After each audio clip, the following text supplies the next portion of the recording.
The demand for travel, Srikant, is like never before. Earlier, people went for accommodation. Now, people are going for experiences. The challenge is therefore to identify and differentiate the fad from the trend. We don't want to run after the fad.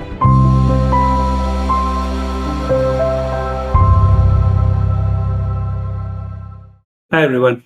It's a great time to be in the hospitality business. People are traveling post COVID like there is no tomorrow. But promoting a premium global hotel chain is quite different from marketing any other service brand. Let's find out from Deepa Krishnan just what goes into marketing brand Hyatt.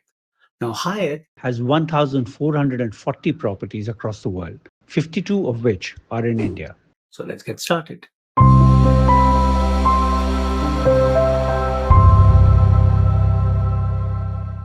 Welcome to the show, Deepa. It's really nice to have you.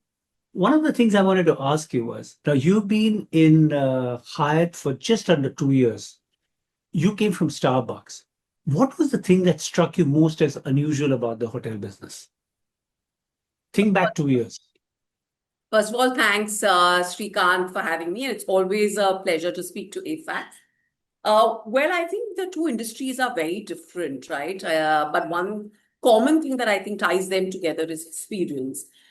Some of the things which are really, I think, important in the hospitality industry is one is that if you have a set of hotels, which, as you know, in the case of Hyatt, most of our hotels in India are managed, it's almost like looking after 52, which is the number of hotels that we have in Southwest Asia and India, business units with their own CEOs, etc., and with their own dynamics. I think that's one of the things that is really, in a sense, peculiar and unique to the hospitality industry. The other thing is the kind of segment of travelers that we cater to. At Hyatt, as you know, we are operating in the upscale, upper upscale, and in the luxury segments. And even within that, it's a varied mix of travelers that you're catering to, which you can segment basis the kind of people they are. So psychographics as well as the kind of occasions and need states that they want, to have the hotel experience in. The Okay. other thing which is so different is in most other companies, your point of contact with the consumer is either 30 seconds or maybe 3 hours. In our industry, the entire experience can stretch over 2 days, right? That's, let's say, the average length of stay. And therefore, the whole experience for the consumer over these 2 days is a very intense and deep interaction. And this is, of course, I'm only talking about stay, the entire search process, etc. Correct. Correct. So the Okay. level of engagement that you have with your guest is so intense that the demand for an experience is, at completely another level. Oh, And okay. I think that's what differentiates probably the hospitality industry from any other industry.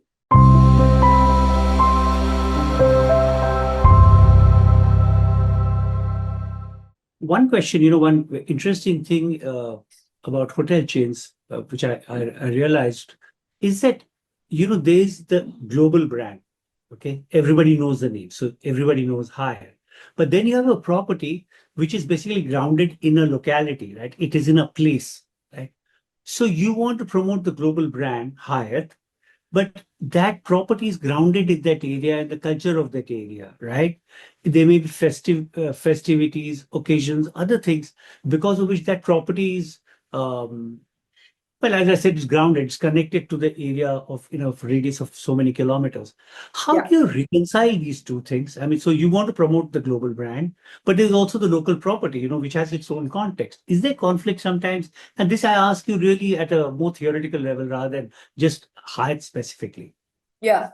No, I think, Srikant, most of the brands that have been successful at a global level really have realized this, that while there are global frameworks that you must adhere to, because at the end of the day, you want a brand talking about in one voice across the world. Correct. If you have to be successful in individual markets, you really have to localize, right? Let me give you an Right. example of one of our brands, Hyatt Centric. Hyatt Centric is really a brand which is all about being at the center of the cultural ethos of a place. So we Okay. have a property at Hyatt Central Baliganj, for example. We have a property at Hyatt Central, for example. Baliganj in Kolkata, as you know, is really the literary hub and the whole cultural hub of the place. So the entire communication and marketing strategy for Hyatt-centric Baliganj really leverages that. It's all about Baliganj. It's all about Kolkata. And I think as long as you stay within the global frameworks, brands are very, very clear now. Increasingly, I'm finding global brands are very clear that unless you localize to the maximum extent, it's very difficult for consumers to connect to your brand. And that's really the strategy that we very clearly follow.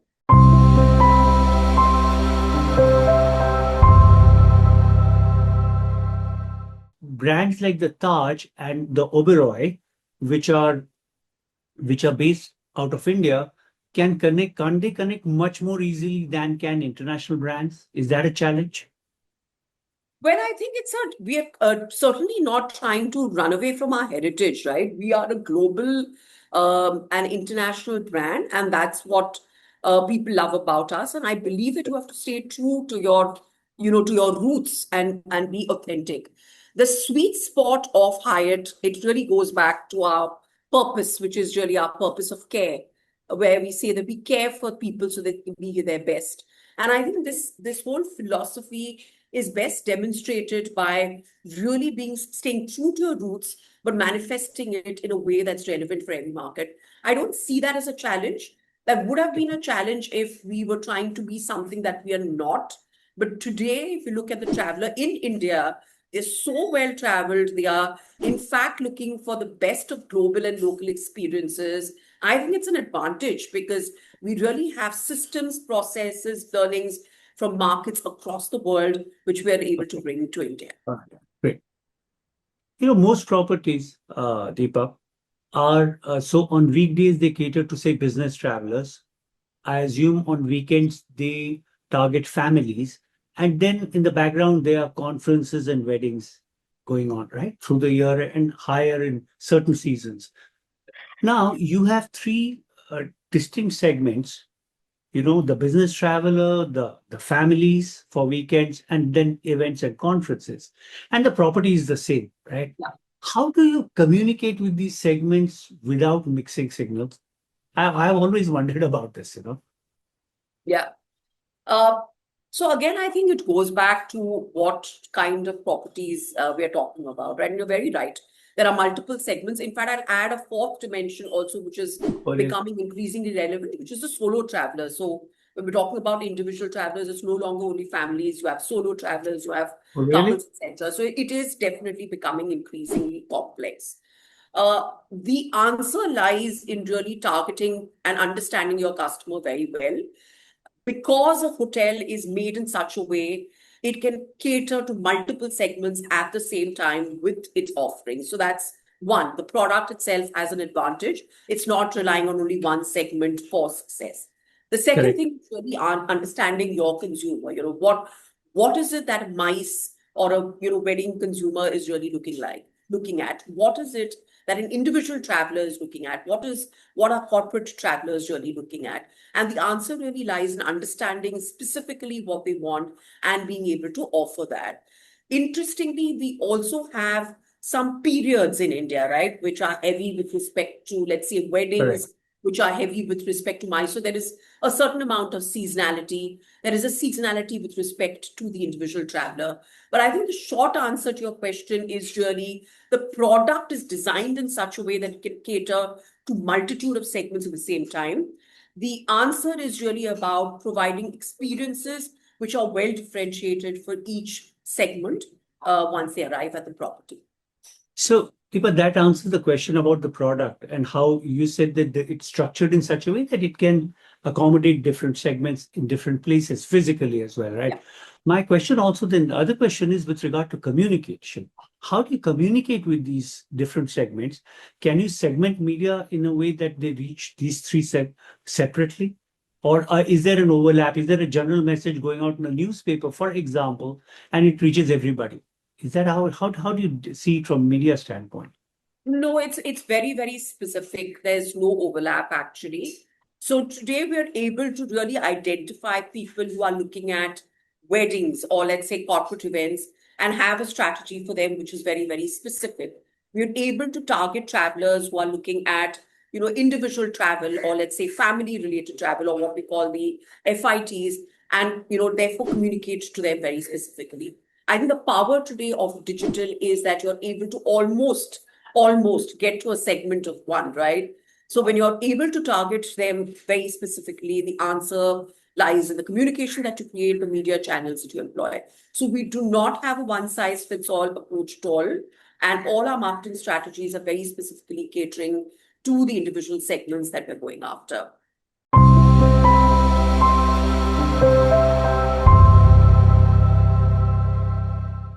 In the hotel business, in your business, what would you ideally expect advertising to do for you? Well, advertising is certainly supposed to drive traffic to our websites and convert that into bookings very, very clearly. Having said that, there could be different types of campaigns. There could be campaigns where you're only talking about, let's say, building a brand, where you're essentially then focusing on the upper funnel, which is driving awareness and consideration. But our hardworking campaigns are certainly expecting our guests to come to a website, to check the rates, and book, and then eventually come and experience a brand. That's absolutely the mandate for marketing. Actually, this takes me to my next question. That hotels such as yours, chains such as yours, they pick up business, from the OTAs. I mean, the online travel aggregators. It could be from travel agents. There might be global systems for corporate travel, right? Yes. And then there's your website, right? So what you do, obviously from a business standpoint, you would like them to come directly to your website, right? So how do you get them to do that? You're competing with real heavyweights, right? All these OTAs and things like that. So how do you approach this whole process of getting people to your website and checking it out there? What is the challenge? Right. You're very right. There are multiple channels. And I'll also add one which you didn't mention, which is direct business to the hotel. A lot of people today also will just call up the hotel because they've experienced in the past, etc., and come. So how do we manage all these channels? I think that's where really the strength of our loyalty program comes in. So World of Okay. Hyatt, as you know, is a globally very, very strong loyalty program. We have more than 54 million consumers or guests globally, and out of that, more than 2.1 million are based in India and Okay. Southwest Asia, right? And we found that members of loyalty program, actually 89% of them book directly through Hyatt.com, right? So that's one segment. Wow. And interestingly, Hyatt has almost 33% more loyalty members per hotel than any competition in India. So that's, I think, a huge strength. So that's How did you manage that? well, I think a loyalty program has to really deliver value. And if you look at any comparison in the hospitality industry, the reason that I say our program is so strong is, year after year, independent organizations have rated the value of a point that's a guest gets on World of Hyatt 4 to 5 times higher than what competition offers. So there is an inherent value. I think that's one. The second really goes back to this whole purpose of Hyatt, right? Which is our purpose of care. And that's rooted in every experience that we provide. Because it's not enough just to get a guest to your hotel. You have to get them to come back again and again. And that only happens when everybody in your organization lives and breathes this purpose of saying that let me Sure. care I, for the I guest. have some question. I have a question about that. Yes. So I just wanted, what you said was pretty impressive. I mean, about loyalty figures and the number of people who have enrolled. So if you earn 100 rupees in India and Southwest Asia, about how much would be from repeat customers? Just to give me a perspective on this. I'm not allowed to share those numbers, but let All me right. say that out of the loyalty base, right, a very, very strong percentage is coming from repeat. A very, very strong percentage is coming from repeat purely because of this reason. But So, isn't it equally, sorry again to yeah, interrupt you, but isn't it equally true that if your loyalty point is worth so much more than the competitions, aren't loyalty points also a form of discounting? Are How they do a you form, balance that? sorry? Of a form of discounting? They are a form of reward also, because see, we must understand that you get loyalty points when you repeatedly experience a property, right? It's not what happens in a discount is before you even experience something, you're enticed and you're cutting your price. That's not the way loyalty works. Loyalty Right. works by saying that when you show love, it's our responsibility to give that back love Okay. All right. manyfold, right? So that's Hmm. that's really how loyalty works. And it is a way, it's a circular process, as you know, in any wonderful loyalty program. And the idea is twofold. One is to retain the guest and make sure the guest moves to the next tier. So gets even more benefits. So you start with somebody who's really new at loyalty and you actually convert them into an ambassador, or what we call as irrational loyalty in the organization, that Okay. they just can't explain the love that they have for the brand. So that's really one part of it, right, Srikant? The other part is, what about people who are not members of the loyalty program, right? Correct.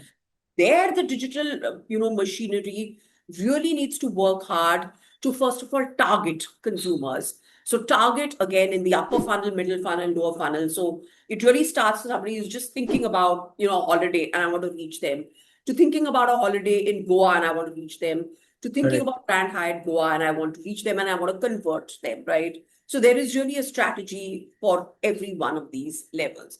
And I think the other channels are equally important, right? Whether it's some of our large channels like a GDS, OTAs are also important today, and we have to make sure that we leverage them.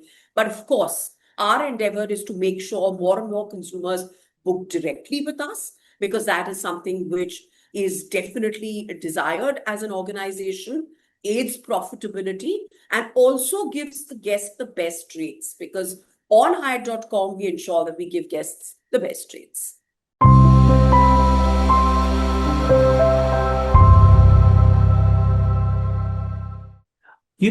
Talking about the customer experience, you made a very good point, which is that with other brands, the experience may be about, 30 seconds or 3 hours or 30 minutes.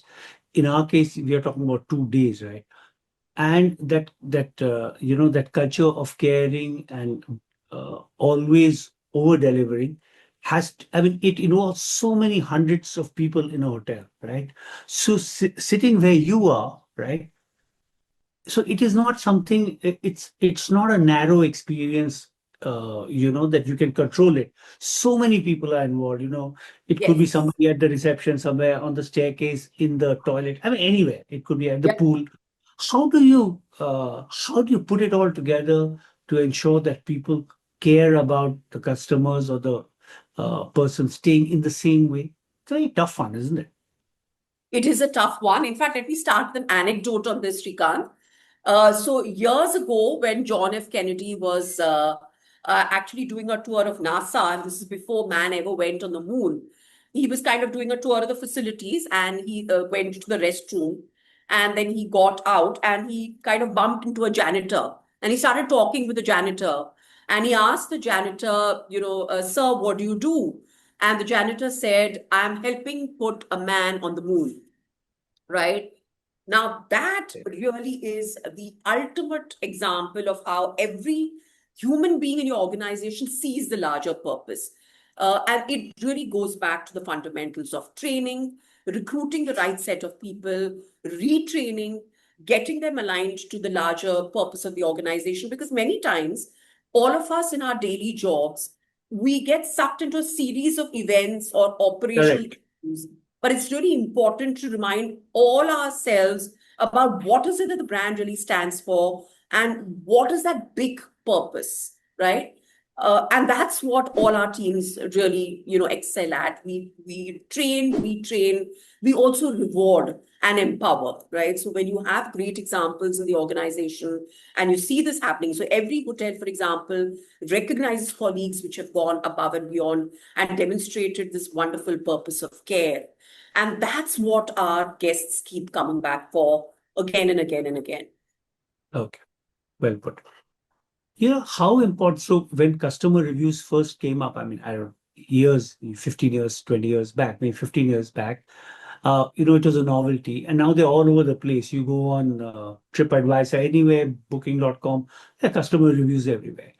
How important are these? I mean, in the sense that when I understand that if something is rated at 3.5 and another is 4.5, that is something, right? But when generally things are pretty close, right? How important, how do you look at customer reviews and what can you do about them from where you sit? I think it's critical, Srikant, and I think we're living in a world we're so blessed because maybe, 15, 20 years back, you never got feedback so quickly. And Correct. therefore, your time to action to correct anything was probably by the time you've lost the consumer forever, right? For the guest forever. We look at this very, very seriously, not only on various platforms, but we also have our internal NPS in place. And we are trying to make sure that we have more and more people who are, in love with what we offer, and fewer people who are, let's say, detractors, and addressing issues head on in terms of what's not working and also strengthening things that are working. So I think it's critical. What is Okay. important is how you respond, right? In today's world, there is so much of data. It's easy to get lost in the data. But the more important question is now what? Now, what are you going to do with this data? And how are you going to solve for it and really create actionable insights? And month, are you showing improvement with respect to those things? So for me, it's a boon. And at every hotel, we take this very seriously Okay. as an Okay. organization. All right. Something I want to understand about the logistics of your business, which is that, inventory in hotels, we all know that it's perishable, right? An empty room is an empty room, revenue loss, right? So I assume, I mean, I know that marketing is integrated with what it's called real-time demand generation, right? I mean, on a day-to-day basis. Could you explain for the viewers how this works? There's a marketing function, which is the way it would work. It's more long term, right? You take a longer view of things. And then there's this immediate thing, which is, we are running short of guests in a particular place, whatever. How do hotels deal with this? I Yeah. mean, it's always been baffling to me. I don't Yeah. get it. So I think there's a two-pronged approach. One is from a marketing standpoint, we have a strategy which is more long-term. Let's call it annual to kind of start off, because that's really the bedrock of what you want to achieve, and that Correct. starts with what your metrics are, what are your key strategic objectives, and that's what you drive.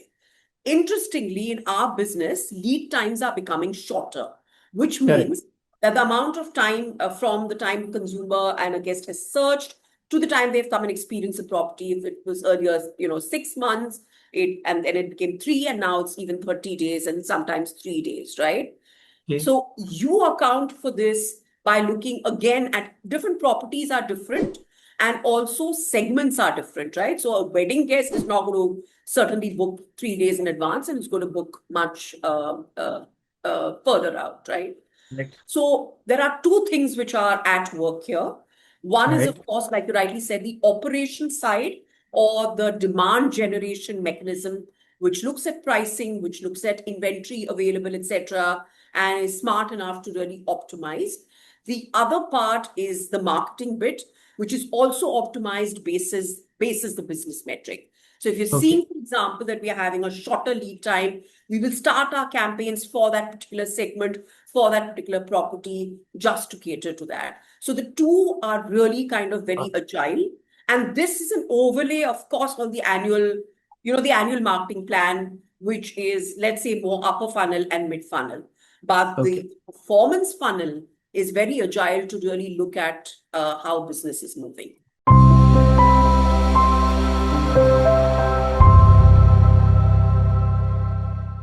Well, now I finally got it, Thanks, Deepa. Okay, one last question is that, you've been here now for about 2 years in the hotel business. What are the big challenges, not specifically for Hyatt, but, the entire environment is changing. Just the fact that people, I mean, just a simple thing, which may not seem direct, but the fact that people order food in. I mean, there's a lot of other things happening around, which also affects, for example, it may affect your F&B business, right?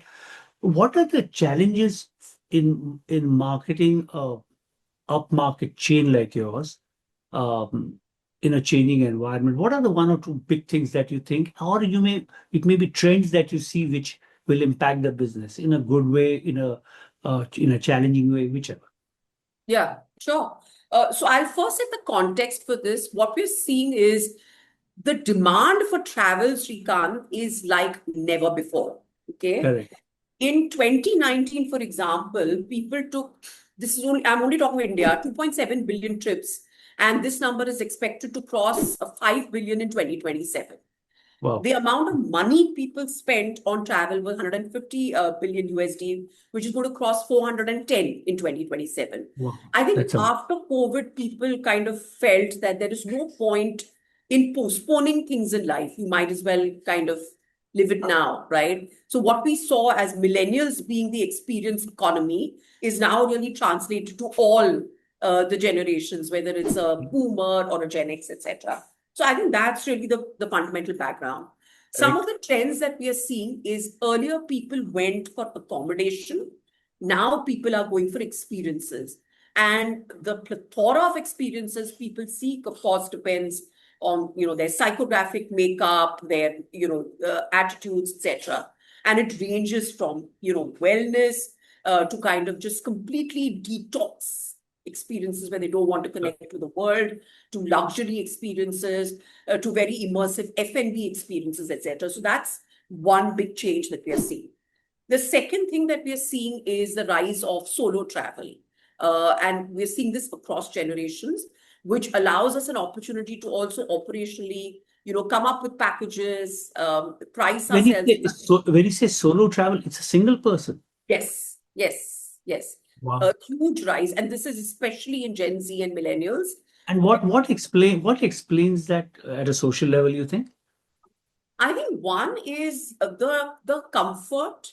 The one is great infrastructure that we have. I mean, improving infrastructure, let's say, affluence, economic affluence, and ironically, I think in a world which is digitally so connected, people are increasingly feeling disconnected with themselves. I think, and therefore, this desire to go and reconnect and How safety, right? how interesting that is, really. Yeah. That's so unexpected. Have you seen this only in the last few years? This Yes, thing of the been rise an of the solo increase, traveler? I would say, in the last 4 to 5 years. The trend has been there for quite some time, but we see a significant increase in the last 4 to 5 years. And that's something that we as an industry can cater to, right? Whether it's offering experiences, if it's women travelers or male Correct. travelers, how can they enjoy the experience? The other trend that we're seeing, which will never go away in India, is of course spiritual travel, right? So we of course have hotels in places like Haridwar, Bodh Gaya, etc., Dharamshala, Dehradun, which offer amazing, amazing getaways. So it's becoming far more complex because the reasons for travel are becoming a multitude, and I think that's the challenge. The challenge is therefore to identify and differentiate the fad from the trend. We don't want to run after the fad, but we want to make fundamental changes and go after trends which are here in the long term. The other thing is, of course, technology, which I think is a great boon in that sense. We talked about, your feedback and response times becoming so fast, right?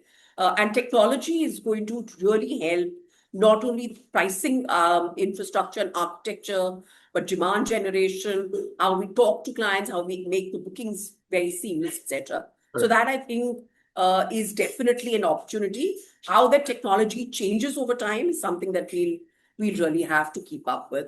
But I Yes. think this is really India has entered the golden era of hospitality, if I can put it that way. It Really? is the Correct. dawn of India's hospitality era. And I think for us, we really have to make sure that we grab every one of these opportunities that are coming our way and make sure we continue to give our guests a fantastic experience of care. Fabulous. Fabulous. That's a great way to end this conversation. I think thank you so much, Deepa. I really got to this was for me like a masterclass on how hotel chains operate.